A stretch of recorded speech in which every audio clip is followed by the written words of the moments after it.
방송에서 제공하는 투자 정보는 투자 판단에 대한 조언입니다. 방송에서 제공하는 주식의 가치, 가격 상승 및 가격 하락에 대해서는 방송사에서 보장하지 않습니다.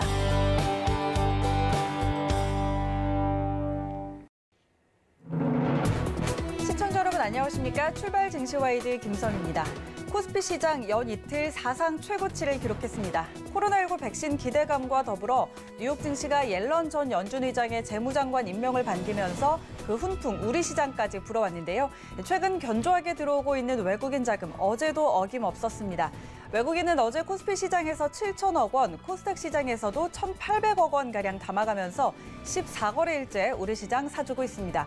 기관의 차익 실현 물량이 거세게 나오면서 상승이 제한적이기는 했지만 방향은 확실했습니다. 반면에 코스닥 시장은 진단키트 대장주인 CJN이 강하게 밀리면서 지수를 끌어내렸는데요. 하지만 그 안에서는 상승 종목 수가 더 많았습니다. 이제 주 중반으로 접어들었는데 오늘도 성공 투자하실 수 있도록 이슈와 전략 함께 챙겨드리겠습니다. 오늘의 이슈부터 함께 확인하시죠. 뉴욕 증시의 다우존스 지수가 사상 최초로 3만 선을 돌파했습니다. 바이든 당선인의 정권 인수 절차 공식 개시와 제니 옐런 전 연준 의장의 재무부 장관 내정 소식이 투자자들을 환호하게 했는데요. 정치적 불확실성이 해소되고 경제 재건에 대한 기대는 커진 겁니다. 또 백신 개발이 점차 단계를 밟아가는 것도 증시를 끌어올리는 데 한몫했습니다. 국제유가는 8개월 만에 최고로 올랐습니다. 도널드 트럼프 대통령이 정권이 향해 협조하겠다는 뜻을 밝히며 대선 불확실성이 줄어들었고 이딴 코로나19 백신 낭보에 경제 회복 기대감이 높아지면서 유가를 밀어올린 겁니다. WTI는 4.3% 급등하며 44.91달러를 기록했는데 팬데믹이 본격화하기 직전인 3월 5일 이후 가장 높은 수준입니다. KCGI 주주연합 측이 대한항공 모회사인 한진칼의 산업은행 대상 제3자 배정 유상증자를 막기 위해 신청한 신주 발행 금지 가처분과 관련한 법원의 첫 신문이 오늘 열립니다. 이르면 이번 주에 재판부 결정이 나올 예정인데요. 가처분이 인용되면 대한항공의 아시아나 인수가 무산되고 반대로 기각되면 인수전에 탄력이 붙을 전망이라 그 향방에 시장에 관심이 쏠리고 있습니다. 비트코인의 오름세가 지속되면서 19,000달러를 재차 돌파했습니다. 비트코인은 올 들어 160%가량 급등하면서 2만 선을 눈앞에 두고 있는데요. 세계 각국의 대규모 통화, 재정 정책이 인플레이션으로 이어질 거라는 우려가 비트코인 수요로 연결된 겁니다. 수요가 급증하며 비트코인 시가총액은 이미 사상 최대를 넘어섰습니다. 이어서 글로벌 증시 마감 상황 함께 확인하시죠. 간밤에 뉴욕 증시는 3대 지수 모두 상승으로 마감했는데요. 다우지수 3만 시대가 열렸습니다. 1.5% 급등으로 3만 46포인트로 거래 마쳤습니다. 이어서 S&P 500 함께 확인하시죠. 1.6% 상승했습니다. 3,635포인트로 거래 마쳤습니다. 이어서 나스닥도 함께 확인하시죠. 1.3% 올랐는데요. 다시 12,000선을 넘어섰습니다. 12,036포인트로 거래 마쳤습니다. 출발 증시와이드 지금 출발합니다.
네, 시장의 중심이 되는 이슈를 꼼꼼히 점검해드리는 신승용의 시그널 나우 시간입니다. 브레인코리아 인베스트 신승용 대표 화상으로 연결돼 있습니다. 대표님 안녕하세요.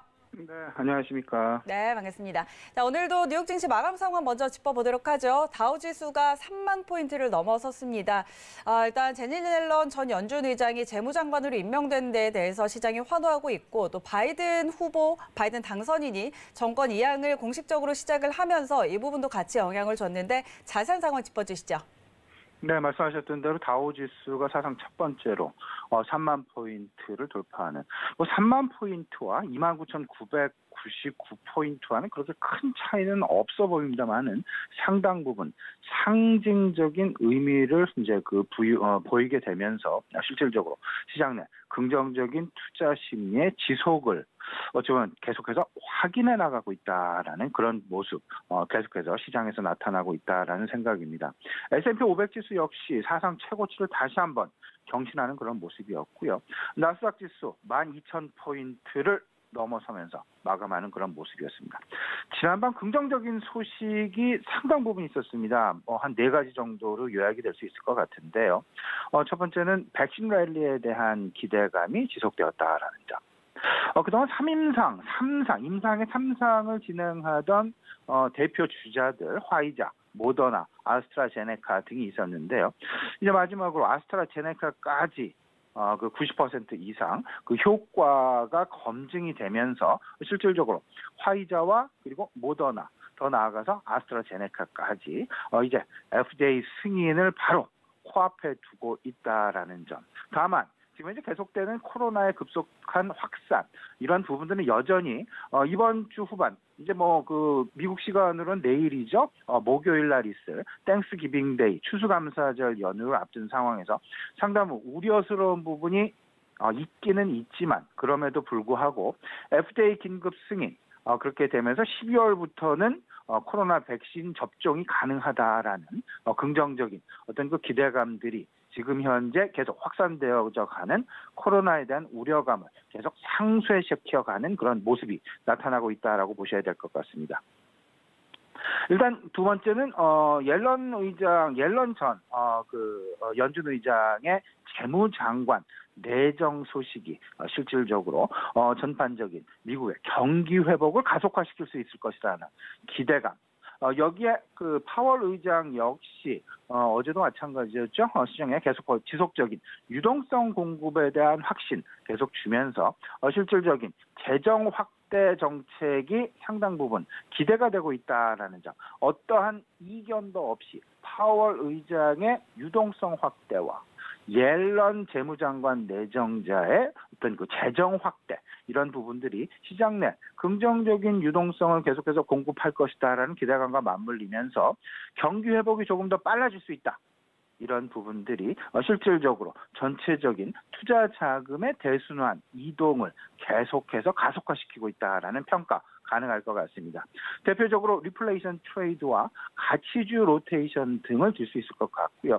세 번째는 정권 이양과 관련해서 바이든 당선자 측으로의 정권 이양이 이제 트럼프가 결국은 승복하는 그런 모습을 보였죠. 완전히 승복이다라는 단어를 쓰기에는 조금은 좀 미진한 면이 없잖아 있긴 있지만 일단 시장 내에서는 원활한 정권 이양의 진행이 가능하지 않겠느냐라는 그런 기대감을 오히려 시장 내 신뢰 내지는 확신을 주면서 시장 탄탄한 상승 가능성을 만들어내고 있다라는 점. 더 나아가서 이제 마찬가지로 긍정적인 경제 지표 역시 시장의 우려감을 내보이지 않고 오히려 긍정적인 투자 지표가 시장의 어떤 그 상승 기조에 대한 버팀목 역할을 했다라는 그런 생각입니다. 케이스실러 주택지수가 연일 기준으로 6.6% 증가하면서 실질적으로 경제 지표의 개선 양상 지속되고 있다라는 부분을 시장 내 다시 한번 긍정적인 투자 마인드를 지속시키기 위해서 확인을 시켜줬다라고 볼 수 있고요. 다만 소비자 신뢰 지수는 다소간 전월 10월 달에 101.4포인트에서 이번 11월 96.1포인트로 다소간 줄어드는 그런 모습. 이 배경에는 다들 알고 계시겠습니다만 코로나의 재확산 우려감이 자리를 잡게 되면서 소비자 신뢰 지수가 조금 좀 하락한 한 5포인트 가량 하락하는 그런 모습을 보였다라는 점. 하지만 코로나 재확산과 관련된 경제 재봉쇄 조치 이런 부분을 유럽을 시작으로 해서 이번 달 말부터 그러니까 12월 초죠. 이번 주말 또는 다음 주 초 정도부터는 재봉쇄에 대한 어떤 그 강화 조치가 오히려 완화되어지는 기조로 변할 가능성이 높다라는 기대감이 작용을 하면서 전체적인 시장의 분위기는 여전히 긍정적일 수밖에 없는 그런 호재 일색의 어떤 그 시장 분위기가 형성되어 가고 있다라는 부분 생각할 수 있을 것 같습니다. 네, 짚어주셨던 대로 지금 최근 코스피와 다우지수가 모두 신고가를 경신하면서 증시가 굉장히 화랑을 보이고 있습니다. 그런데 연말 기관 투자자들의 자산 리밸런싱을 앞두고서 채권과 주식의 비중을 조절하기 위해서 이 주식의 대거 매도가 나올 거라는 전망도 따르고 있는데요. 자세한 내용 짚어주시죠. 예, 이 부분은 우리가 상당히 중요한 어떤 그 시장 수급 상황의 변화 미리 좀 대비하고 준비해야 되는 그런 부분이 아닐까라는 생각에서 좀 말씀을 좀 드리고 싶습니다. 물론 지난밤 미국 증시의 상당 부분 3만 포인트 돌파, S&P 500의 사상 최고치 경신, 그리고 우리나라 코스피 시장에 이틀 연속 신고가 사상 최고치를 경신한 2,600포인트를 넘어서는 그런 모습 나타나면서 여기에 연말 산타 랠리 그리고 1월 효과까지 더해지게 되면서 상당 부분 긍정적인 기대감이 지속되고 있는 것은 사실이다. 하지만 최근 한 달 사이를 좀 돌아보게 되면요. 다우지수 10%가 넘는 급등 양상, 지난 1997년 이후 월간 기준 사상 최대 폭의 상승률입니다. 이런 부분들을 좀 생각을 해본다라면 조금 좀 그 기관 시장 내 주도 세력이라고 할 수 있는 기관 투자자 그리고 외국인 투자자들의 향후 수급을 결정질 만한 매우 중요한 핵심 배경에 대해서 미리 좀 짚어볼 필요가 있겠다라는 차원에서 좀 말씀을 좀 드려보고자 합니다. 현재 우리 국내 시장 흐름 특징 좀 짚어보게 되면요. 두 가지입니다. 연일 사상 최고치를 경신하고 있는 긍정적인 부분. 그리고 두 번째는 그 중에서 시총 대형주, 특히나 삼성전자랄지, SK하이닉스랄지, LG화학이랄지, 이런 쏠림 현상이 점차 심화되고 있다. 과거 이런 부분이 있었습니다. 삼성전자와 비삼성전자. 이런 부분으로 시장이 나뉠 정도로 어떤 그 양극화 현상이 상당 부분 심화된 적이 있었는데요. 과연 이런 상황들이 오래 갈 수 있을까라는 점. 이 부분을 우리가 지금 상황에서는 상당 부분 곱씹어 봐야 되겠다라는 말씀을 좀 드려봅니다. 연일 사상 최고치를 경신하고 있는 부분, 가장 큰 것, 정권 이양, 정치적인 불확실성에 대한 해소 부분이 큰 몫을 담당하고 있다라고 보셔야 될 것 같고, 그리고 1년 정도 시장을 계속해서 짓눌러 왔었던 코로나에 대한 코로나 극복을 위한 그 백신 임박에 대한 소식들이 그 백신 랠리를 계속해서 만들어내고 있다는 점.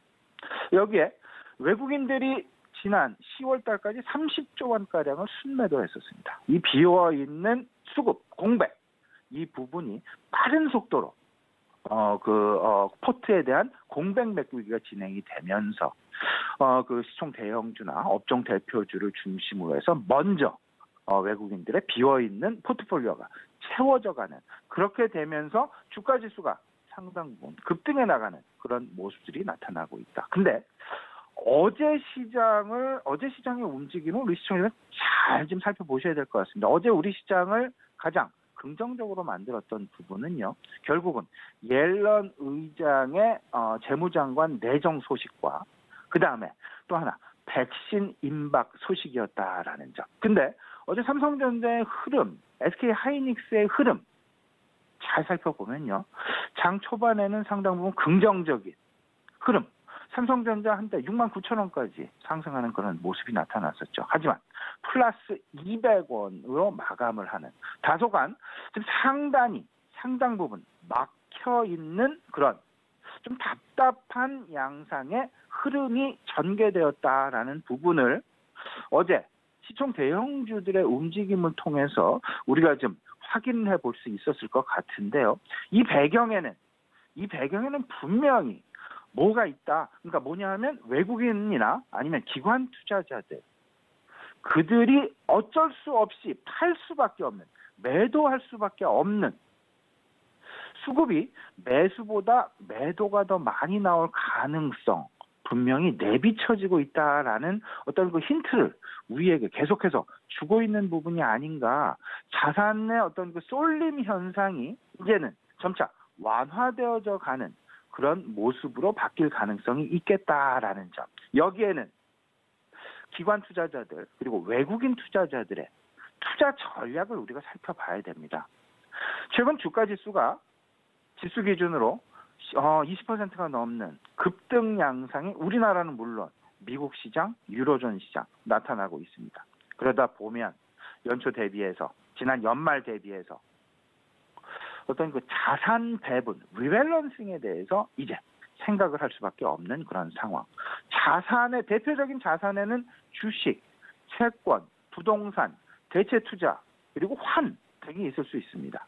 근데 대표적으로 주식과 채권, 통상적으로 우리 시청자 여러분 다들 뭐 자산 배분형 펀드의 종류에 대해서 다들 뭐 들어보신 적이 있으리라 생각을 합니다. 이 중에서 자산 배분형 펀드라는 것이 통상적으로 주식시장에서 상당히 큰 포션을 차지하고 있습니다. 예를 들면 뭐 채권 60%에 주식 40%, 아니면 주식 60%에 채권 40%, 아니면 주식 70%에 채권 30%, 이렇게 자산을 주식과 채권으로 큰 흐름에서 큰 분류로 나누어서 이제 그 자산 배분을 하는 건데요. 최근 시장의 변화를 보면 채권의 가격은 오히려 다소간 좀 어떤 그 보합권 양상이나 하락 양상을 보이는 반면 주식의 가격은 급등하는, 그렇게 되면 전체적인 시작점에서 주식과 채권의 비중이 지금 현재의 상황, 주식은 상당 부분 급등하였고 채권은 보합 수준을 유지한다라면 같은 자산 속에서 주식의 비중이 원 기준 삼았던 부분보다 상당 부분 넘쳐나는 그런 모습들이 나타나게 됩니다. 이런 부분들이 연내 리밸런싱 가능성이 상당 부분 있을 수밖에 없다. 보수적인 투자 주체들을 중심으로 해서 주식형 펀드가 아닌 채권형 펀드, 자산 배분형 펀드에서 이런 부분이 상당 부분 나타나게 될 텐데, 주로 이런 부분들은 연금 펀드나 그 연기금 펀드에서 상당 부분 진행이 될 가능성이 높겠다라는 점. 최근 JP 모건과 골드만삭스가 연기금발 3천억 달러 정도의 미국에서입니다. 주식에 대한 매도 폭탄 경고가 잇따라서 나오고 있다라는 부분을 우리가 수급 관점에서 주목을 해야 되겠다라는 점 말씀을 좀 드립니다. 이 배경에는 앞서서 말씀을 드렸던 채권 가격은 오히려 하락을 하고 주식 가격은 급등했기 때문에 전체적인 자산 비중을 따져봤더니 주식 비중이 너무나 급속하게 올라가고 있다. 그러면 그 올라간 주식 비중을 어쩔 수 없이 줄여야 될 수밖에 없는 자산 배분의 비중 맞추기가 진행될 수밖에 없다라는 점. 이 부분들을 놓고 봤을 때 연말 이전에 아마도 주식의 대량 매도 가능성은 우리가 절대 간과해서는 안 될 것이다라는 점. 이제 연기금 등에서 자산 리밸런싱에 대한 진행 시기가 임박하고 있다라는 부분을 우리가 분명히 인지하고 있어야 될 것 같습니다. 여기서 리밸런싱이라 함은 곧 주식 매도, 넘쳐나는 주식 비중을 줄여야 될 수밖에 없는, 이 부분은 주식 매도로 이어질 수밖에 없는 그런 상황이다라고 생각을 하셔야 되고요. 이 부분은 월말, 분기말 또는 연말에 진행이 집중될 것이다. 따라서 빠르면 이번 11월 말에도 진행이 되겠지만 이미 땡스기빙인 추수감사절이라는 부분들이 있기에 아마도 이번 11월 말에는 이런 부분은 조금 좀 그냥 넘어갈 가능성이 높아 보이고요. 다만 12월 말, 연말로 갈수록 외국인과 국내 연기금 투자자들의 자산 리밸런싱 그 매도 물량의 출회 가능성 분명히 우리가 염두해야 될 것 같습니다. 다만 큰 그림 속에서 백신 랠리와 산타 랠리의 가능성은 여전히 유효합니다. 시장은 긍정적인, 다만 상승에 대한 모멘텀은 분명히 우리가 유의해야 되겠다. 어제 삼성전자와 SK하이닉스 시총 대형주들의 움직임, 모멘텀이 시간이 갈수록 둔화되어져 가는 그런 모습들을 해서 우리가 확인해 봤듯이 그 랠리의 가능성은 분명히 있지만 모멘텀의 둔화는 너무나 어찌 보면 그 가능성이 상당 부분 높아 보인다. 그렇기 때문에 오히려 이런 상황에서 점차 시총 대형주, 업종 대표주 중심에서 이제는 중소형주 중심의 포트폴리오로 조금씩 무게 중심을 좀 이동해 나가야 되겠다라는 말씀 좀 드려보고자 합니다. 여기에는 세 가지 주요 배경이 있습니다. 첫 번째가 방금 말씀드리고 있는 연기금 발 리밸런싱의 진행을 분명히 염두해야 되겠다. 두 번째는 이제 신정부 출범을 앞두고 있습니다. 1월 20일 대통령 취임이 진행이 됩니다. 그러면 바로 이제 그 법인세의 증세가 진행이 되고요. 현행 21%에서 28%로 즉각 원상복귀 가능성이 상당 부분 높습니다. 그러면 시장에 그다지 우호적이지 않을 것이다. 그리고 더 나아가서는 반독점법에 대한 강화 움직임이 계속될 것이다. 그렇기 때문에 대형주로의 쏠림 현상보다는 오히려 이런 부분들이 완화되어지면서 중소형 우량주에 대한 관심이 오히려 더욱더 크게 나타날 가능성이 높겠다라는 점. 세 번째는 외국인들의 이제 급속한 매수, 이 부분보다는 이제 천천히 그 쏠림이 완화되어지는 그런 모습, 포트폴리오를 채워나가긴 할 텐데 대형주 먼저 채우고 이제 좀 중소형주, 소위 말하는 옐로우 칩들로 이제 채워질 가능성이 상당히 높습니다. 외국인들의 유입은 지속되지만 포트폴리오에 다변화 가능성을 분명히 염두에 두자 말씀을 좀 드리고요. 결론적으로는 가치주와 성장주, 시장을 이끌어가는 종목 임에 틀림없습니다. 분명히 투트랙으로 계속해서 가치들은 가치주대로, 성장주는 성장주의 변화. 하지만 종목별 슬림화는 분명히 진행이 될 것이다. 성장주는 한동안 시장에 관심을 받아왔었던 언택트 중심의 시장에서 이제는 그린테크와 바이든 관련주죠, 헬스케어주, 그리고 한동안 시장 내에서 잊혀져 왔었던 4차 산업, 결국에는 인공지능이랄지 5G랄지 그리고 자율주행이랄지 이런 4차 산업 관련주로 어떤 그 확산 내지는 변화 가능성 염두에 두셔야 될 것 같고요. 가치주 로테이션, 결국은 경기 민감주와 코로나 소외주 그리고 저퍼주에 대한 관심. 재정 확대 정책도 우리가 유의해야 된다. 추가 경기 부양책이 조만간 임박될 것이고 옐런 효과, 소재주와 원자재주에 대한 관심 갖는 것. 전체적으로 우리 시청자 여러분, 시장의 어떤 그 상승 유효합니다. 하지만 종목 슬림화는 분명히 염두에 두셔야 될 것 같습니다. 네, 가치주와 성장주 투트랙 전략 이야기하셨는데 오늘장 투자 전략 어떻게 살펴볼까요? 예, 오늘도 일단 시장 긍정적인 흐름 진행될 가능성 높겠죠. 지난밤 미국 호황 어떤 그 다우지수의 3,000포인트 돌파 상당히 상징적인 의미 가져갈 텐데요. 근데 어제부터 우리 시장 내에 나타난, 그리고 어제 우리 시장에 먼저 반영이 되었던 옐런 기대감, 옐런 효과, 이 부분으로 인해서 상승폭은 그다지 크게 나타날 가능성은 좀 제한적이지 않겠느냐. 어제 역시 삼성전자, SK하이닉스 등 시총 대형주들, 업종 대표주들에 대한 어떤 그 모멘텀의 둔화 양상이 장 후반으로 갈수록 점차 나타났다라는 점을 확인하시고, 이 부분은 결국은 시장 천천히 이제는 종목장으로, 중소형 종목장으로 움직일 가능성, 확산될 가능성, 쏠림 현상의 완화 가능성 분명히 나타날 수밖에 없겠다. 결국 투자 심리의 핵심 축은 네 가지입니다. 코로나 재확산 우려, 이에 따른 경제 봉쇄 조치 분명히 우려감으로 작용을 합니다. 하지만 이를 극복하는, 이를 능가하는, 상쇄시키는 코로나 백신과 코로나 치료제 소식, 이에 따라서 연말 소비 시즌과 맞물린 보복 소비 가능성, 여기에 바이든 신정부, 집행부에 대한 인선, 이제 특징들이 나타날 것입니다. 옐런 전 의장의 내정 소식도 바이든 정부의 향후 특징을 고스란히 반영하고 있다라고 봐야 될 것 같고, 마지막으로 좀 염두해야 될 것, 앞서서 말씀을 드렸던 자산 배분 전략이 이제 진행될 가능성, 기관들의 주식 매도 가능성, 주식 배분, 자산 배분 전략의 집행 가능성 분명히 염두해야 될 것이다. 결국에는 자금의 대순환 과정이 진행되면서 상승 가능성은 높지만 이 상승이 쏠림에 의한 상승이 아닌 확산에 의한 상승 가능성, 결국은 종목별 슬림화 가능성이 높겠다라는 점.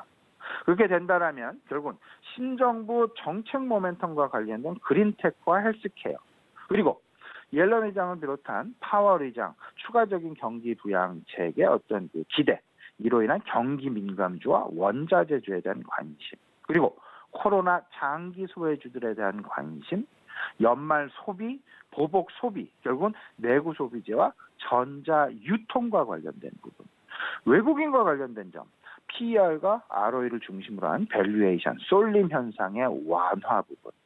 따라서 대형주들에 대한 수급 불안 가능성, 당장은 아니지만 긴 호흡에서 이 부분 유의해 나가시면서 결국은 대형주들에 대한 쏠림 완화와 오히려 시장은 중소형주 중심의 시장 전개 가능성, 지수는 그대로 묶어놓고 그 속에서 중소형주들의 활발한 움직임 가능성, 이 부분은 결국은 4차 산업혁명의 어떤 혁명주들에 대한 정상 궤도 복귀, 결국은 주도주로의 재부각 가능성 기대가 꽤 충분하고요. 이 부분이 결국은 인공지능이랄지 5G랄지 2차 전지, 자율주행, 이런 부분으로 다시금 압축되어져서 시장을 활성화시킬 수 있는 중소형주에 대한 어떤 화랑장이 다시금 펼쳐질 가능성. 지난주, 이번 주 초까지가 삼성전자를 비롯한 시총 대형주들의 장이었다라면 이제 점차 그 시장의 주도군이 중소형주 쪽으로 바뀔 가능성, 테마주 쪽으로 바뀔 가능성 상당 부분 높아지지 않았나, 우리 시청자 여러분 같이 한번 참고해 주셨으면 어떨까 싶습니다. 네, 알겠습니다. 지금까지 브레인코리아 인베스트 신승용 대표와 함께했습니다. 대표님 고맙습니다.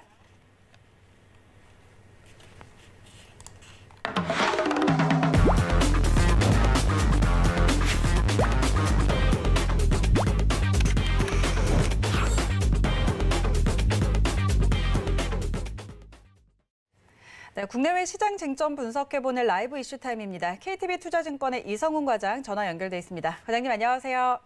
네, 안녕하십니까? 네, 반갑습니다. 자, 지금 코스피가 사상 최고치를 계속해서 경신하고 있습니다. 그런데 개인 투자자들은 인버스 쪽에 베팅하는 이 수요가 급증하고 있다고 하는데 개인 투자자들이 하락 베팅 어떻게 보고 계실까요? 네, 우선 지금 지수 같은 경우도 2,600선을 돌파하면서 사상 최고치를 지금 기록하고 있습니다.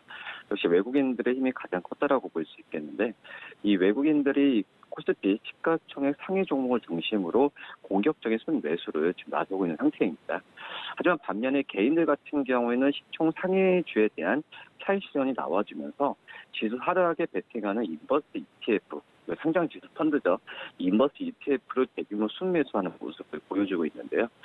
이번 달 들어서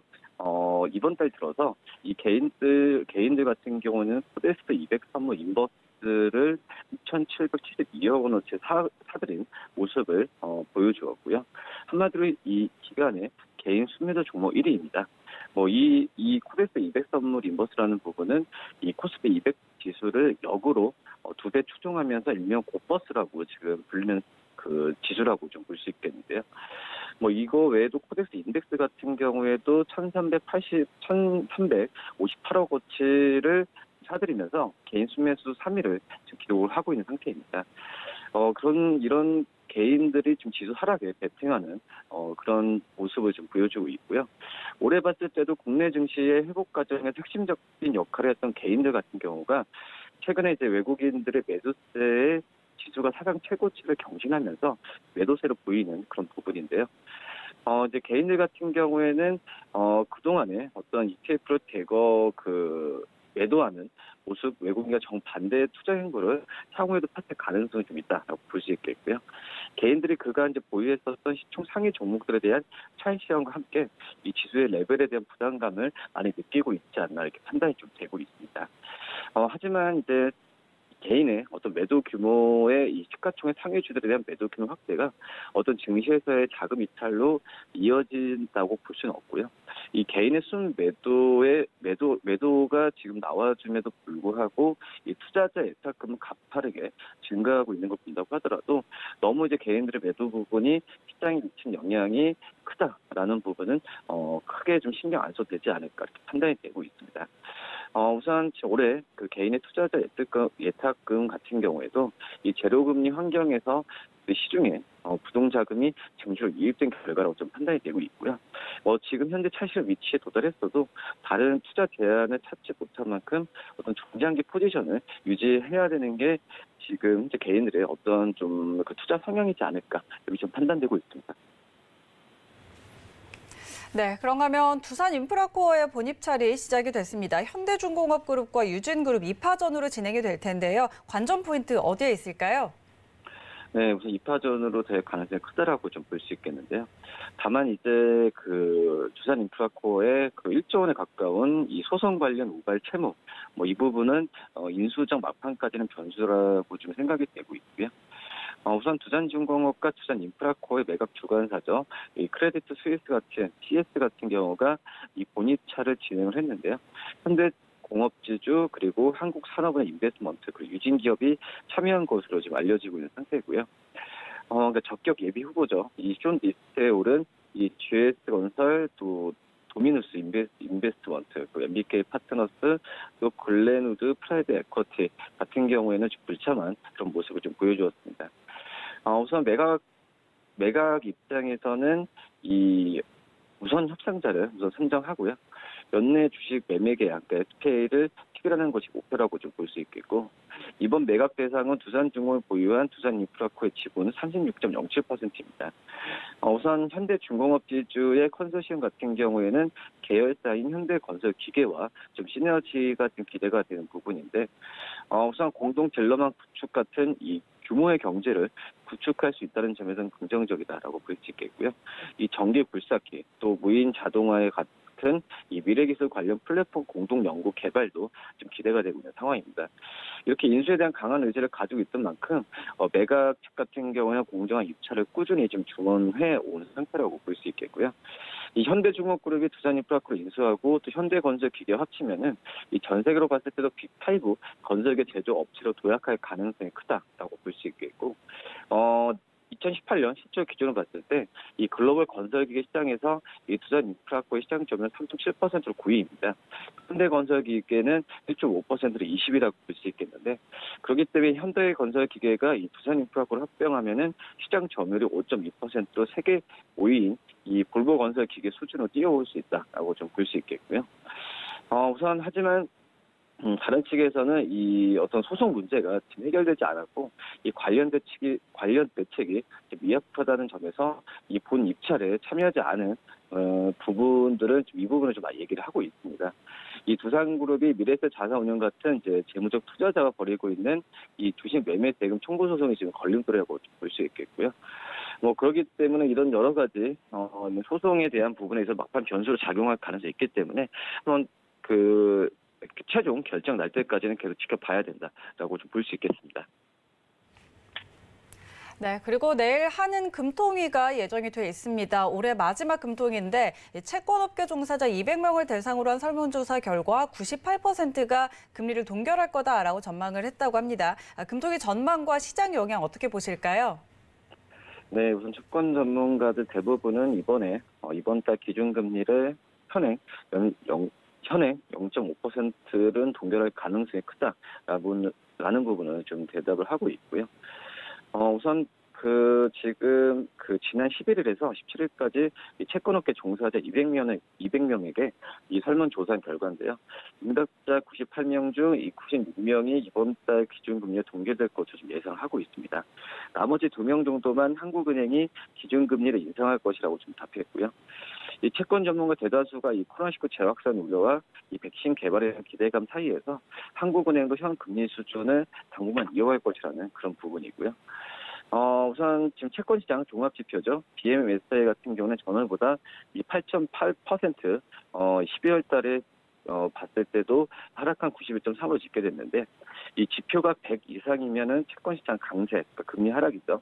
또 100이면 보아, 100 이하면 채권시장 하락. 그러니까 금리 상승을 예상한다는 뜻인데, 뭐 지금 현재 봤을 때는 여러 가지로 봤을 때도 동결에 대한 가능성이 이런 지표 본다고 하더라도 우세하다라고 좀 볼 수 있겠고요. 이 전세 가격과 또 곡물 가격이 상승이 되면서 이 소비자 물가 상승 기대감이 커지면서 이 물가 관련 채권 시장 심리가 전월 대비해서 약화된 것으로 좀 조사가 되고 있습니다. 또 미국의 재정 통화 정책 확대 가능성에 따라서 채권금리 상승에 대한 압력이 있기 때문에 이 시장금리 관련 채권 시장 심리는 전월 대비해서 소폭 악화되는 그런 부분이라고 이 금투협회는 좀 많이 밝혔다라고 좀 볼 수 있겠고요. 뭐 그렇기 때문에 이번 달에 뭐 종결 이 책 금리의 동결과 함께 차분하게 진행될 가능성이 좀 있지 않을까 이렇게 판단됩니다. 네, 그리고 삼성전자가 6만 원 선을 넘어선 이후에 굉장히 가파른 상승을 보이고 있습니다. 이에 대해서 증권가에서는 이재용 부회장의 상속세 재원 마련을 위해서 특별 배당을 할 거다라는 전망들도 내놓고 있는데 이 부분 어떻게 보실까요? 네, 지금 이제 삼성전자 주가 사상 최고치를 계속 좀 갈아치우고 있는데요. 시가총액 400조에 대한 부분을 좀 열면서 이 삼성전자에 대한 배당도 시장에서 관심을 많이 갖고 있습니다. 삼성전자 부회장이 상속받을 이 고 이건희 삼성전자 회장의 지분 가치도 증가하고 있는 상태이고요. 증권가에서는 이 부회장의 상속세 재원 마련 등을 위해서 삼성전자가 특별 배당을 실시할 가능성이 높다는 데 목표를 좀 두고 있고요. 우선 지금 삼성전자가 또 그런 게 이런 부분이죠. 주가 급등, 최근에 주가 급등하면서 이 이건희 회장의 보유주의 가치도 급등하면서 이재용 부회장의 상속세 부담도 좀 커지고 있는 상태에서 이런 부분이 특별 배당에 대한 가능성을 더 시사한다라고 좀 볼 수 있겠고요. 작년 말이었죠. 17조 6천억에 이르던 수치가 주가 급등으로 어떻게 보면은 이 20조는 돌파하게 됐는데, 그러면서 이제 지분 가치 60%를 상속세로 내야 함에 따라서 상속세만 약 12조 4천억에 이른다라고 볼 수 있겠습니다. 결국 10조 원이 넘는 상속세 등을 감당하기 위해서 삼성전자가 올해 말 내년 초에 특별 배당을 실시할 가능성을 좀 무게를 좀 슬리고 있고요. 또 이제 2017년 10월이었죠. 2017년 10월부터 2018년 2020년까지 이 3년에 걸친 어떤 주주환원 전략을 좀 발표했는데, 이 영업현금 흐름에서 설비 투자액과 이 기타 현금 유출을 뺀 잉여 현금 여력의 최소 50%를 배당하겠다고 밝힌 적이 있습니다. 그런 점에서 봤을 때는 이 추가 현금 배당 또는 이 자사주 매입 소각 등에 나서면서 이 배당금 증가도 좀 가능하다라는 평가가 되고 있고요. 또 이제 삼성전자가 최근에 실적이 좀 좋으면서 올해 4분기 분기 배당금이 시장의 기대치를 넘어설 것이라는 부분이 있기 때문에 이런 부분도 이 특별 배당에 대한 가능성을 좀 실어주고 있다라고 좀 볼 수 있겠습니다. 이 삼성전자의 어떤 지배구 축소를 감안하면은 이 자사주 매입보다는 특별 배당 형식의 주주 환원이 전망되고 있는 상태라고 좀 볼 수 있겠고요. 그러기 때문에 이 삼성전자의 실적도 실적이고 이런 상속세 같은 이벤트 때문에 어떤 주주 환원 정책에 의한 특별 배당에 대한 가능성은 더욱더 높아지고 있다. 이렇게 정리할 수 있겠습니다. 네, 지금까지 KTB투자증권 이성훈 과장과 함께했습니다. 과장님 고맙습니다. 네, 감사합니다. 네, 오늘 출발 증시와이드 준비된 내용은 여기까지입니다. 저희는 잠시 후에 순간포착 매매 시그널로 돌아오겠습니다. 고맙습니다.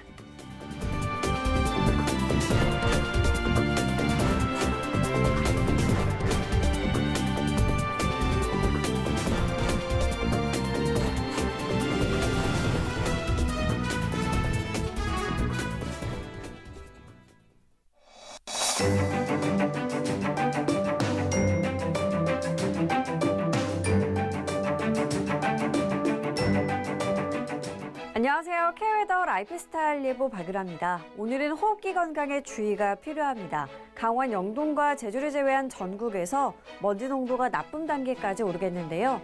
미세먼지용 마스크를 반드시 착용하셔야겠습니다. 한편 강원 동해안으로 건조특보가 내려진 가운데 그 밖에 동해안의 대기도 건조할 것으로 보이는데요. 화재 사고에 각별히 주의하셔야겠습니다.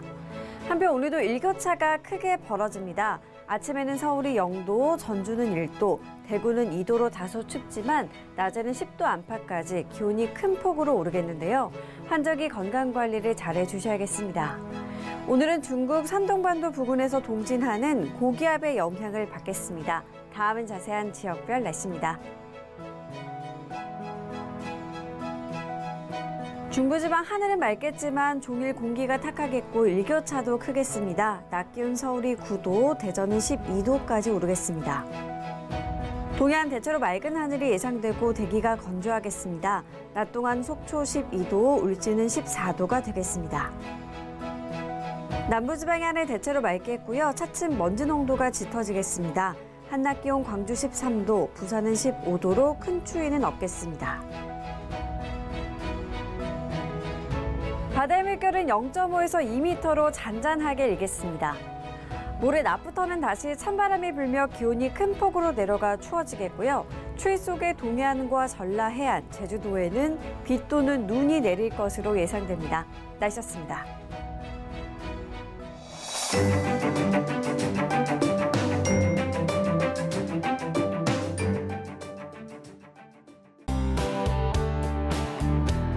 본 방송에서 제공하는 투자 정보는 투자 판단에 대한 조언입니다. 방송에서 제공하는 주식의 가치, 가격 상승 및 가격 하락에 대해서는 방송사에서 보장하지 않습니다.